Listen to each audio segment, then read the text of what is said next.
Alam nyo ba mga kawaw na napaka maalamat, may tuturing na alamat na itong halamang pinakikita ko sa inyo, no? Ang tawag po diyan ay anungo.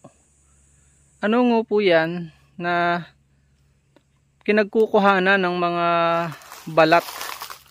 Yung balat ay ginagawa pong damit ng mga katutubong mangyan. Partikular na yung mga kababaihan, ginagawa itong yakis yan, no? Pag tumaba po yan, ginagawa nila yung damit. Ang nakalulungkot, marami pong mga kabataan ay hindi na siya alam at hindi na rin malaman man ay hindi na rin ginagamit, dulot ng sibilisasyon. Kaya yun yung isa sa passion po natin na ibalik ito sa mga katutubo nang nagtuturo tayo sa ating mga kapatid na mangyan na ibalik ito sapagkat ito'y kayamanan ng ating bansa. At wag maituring na alamat na nga lang, ibig sabihin ay history na lang. Yun yung yun yung gusto kong sabihin dito. Ito yung anungo, yung salitang mangyan. Hindi ko lang maalala yung ibig sabihin ng anungo. May din yung ibig sabihin nun, Yun, ganda niyan.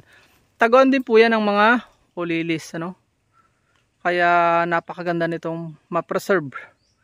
At ang maganda niyan, pagka yan ay sumibol sa iyong halamanan, napakaswerte mo sapagkat mayroon siyang nutrient na ang hirap ipaliwanag na yung mga lansones.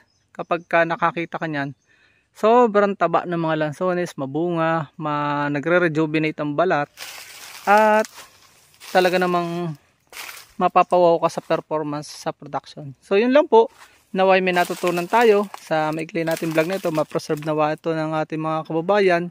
Dahil ito ay hindi lang ordinaryong puno, ito ay lumalarawan sa pananamit, kultura ng mga katutubong mangyan dito sa Mindoro. Ito po yung anungo, pag nakita nyo, huwag nyong ubusin.